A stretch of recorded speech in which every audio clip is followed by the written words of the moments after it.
everyone. So I wanted to make this video because I want to go in depth, and also because I'm a visual learner, so I think visually showing you is way better than just me like mumbling in a story.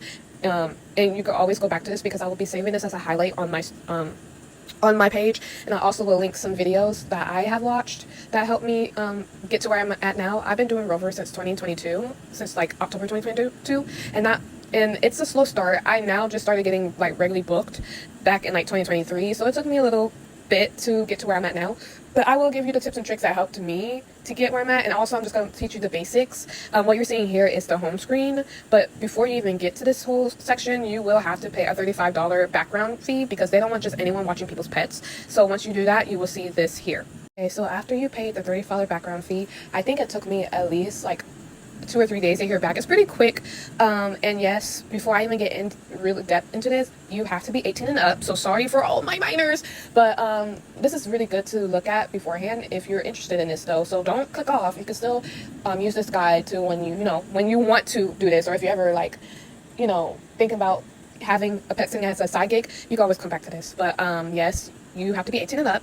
And once you pay that $35 background fee, the first thing you will see is this here. So there's different things. That top thing is book a new service. That's if you want to book for a sitter to watch your pet. But because we're the sitters, we don't really have to look at that a lot. But it is important though, because when you want to price your fees for your stays, you want to go and click on book a new service because that helps you figure out how to price things. I recommend that new sitters price a little bit under what they see at first. So yes, it's kind of lowballing yourself, but when you start out, you're not going to have really any reviews, and people go based off of reviews, and a lot of people really care about their pets, and if they go out their way to get a sitter, that means they really care about their pets, and like these are their babies. Sometimes some of these people don't even have kids, like the pets is their kids, so they're really going to be looking at the reviews and seeing how your reviews are.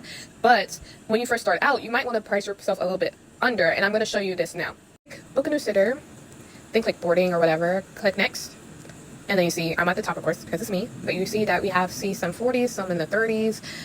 You're going to see someone that's booked for 29, and that was somewhere I think everyone who starts, like based off of my area, I would start at, because then they'll be like, oh, they're cheap, they don't have any reviews, but I'm going to try them because they're cheap, and they'll give you a chance. So that's what I mean by pricing under. Once you get more clients, is when you're going to start raising up your prices, because then you'll have some reviews underneath your belt.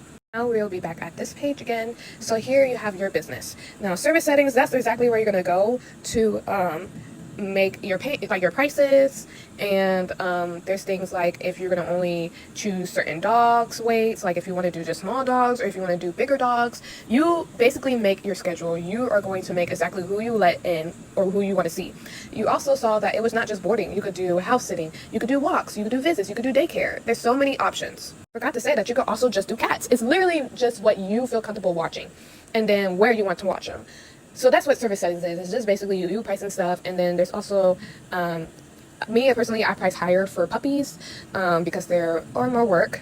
You can price it however you want to price. Like if the people will pick you if they, like I said, if you have the reviews to back you up, you can start raising your prices. The people will be like, you know what, it's pricey, but she has a lot of reviews, or he has a lot of reviews, or they have a lot of reviews, and I'd rather spend my money on someone who's going to have good reviews. So yeah, that's what you will see in service settings.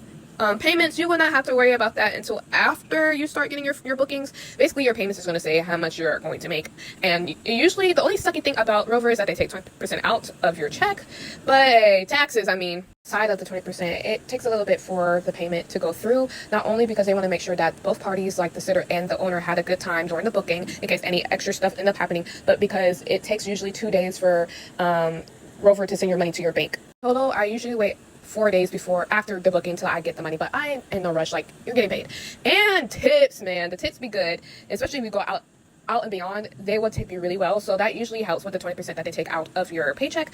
But that's all for payments. Sites is basically just seeing how many people view your profile, how fast it takes you to respond to someone who is trying to book you, how many upsetting bookings that you take, because I'm very picky on who I choose to watch. So sometimes I would tell the sitter that I'm not the best fit for them. And also, that's one big thing. Please, if you know dang well you cannot rightfully provide for a pet, or you feel like you won't be comfortable providing for a certain pet, please deny it. Like, you would not get harmed or your profile will not get affected if you do not accept a booking. There's so many times I have people book me and I declined it because I did not feel comfortable. That's why in the service settings, you will put exactly you feel comfortable watching. Like, I only watch small dogs and occasionally cats. I would not watch any dog that's bigger than me because of past experience, and it was just not good for the both of the parties, the dog and for me and the owner. So just make sure. But yeah, that's what Insights is. It's just going to show you how you're doing. So you see promote your business. So this is where it's going to generate a code for you. So if you want to link your profile to your story, or if you you can even pay to make business cards. Some people take this real serious, but that's what it is, which I'm going to become a little influency right now, so don't hate on me. But if you do use my code while you sign up, it does help me and it does help you. So it would be like really nice if you could do that for me. Or cards, or if you do daycares or visits or walks, those are specifically for if you're not doing anything like overnight, where you will write down the activity of the dog. So when you walk the dog, when the dog peed, pooped, ate, so the owner has that to basically see what's going on with their doggy while they're away. It's just a good thing, so everyone just feel comfortable. So now we're going to move down to the nitty-gritty stuff. This is where the magic happens. This is what is going to make people want to book you. Here's some pictures that I've taken, which is a good way to keep clients, is always sending the pictures throughout your bookings. This is about me, so this is me basically kind of just telling them why they should pick me, my story, what sets me apart from different sitters, things like that. That's just what you're going to find in the About Me section. This is where you're going to butter yourself up, like we all do. We're our business. Then here's the skills that I can do that could be different than other sitters, how my house is, who I have in my house. I have a dog, I have a cat, so I let people know that. Here's the reviews. Here's everyone gassing me up. No, I'm just playing. But this is what's going to make people want to choose you, the reviews that you have. I always tell my clients, so I'd rather them leave me reviews than them to leave me a tip, because that's what's going to bring my profile above others. Last but not least, this is where you're going to chat with the owners, send pictures to the owners. This is where you're going to accept bookings all in your inbox. It's basically like the DMs of Rover, and this is how you're going to ask the owners questions about their pets, and this is how you're going to accept your bookings, send pictures. I think I already said that, but yeah. And that's the last of it. Here you're just going to just always have the best communication with the owners, because they love to know what's going on with their pets while they're away.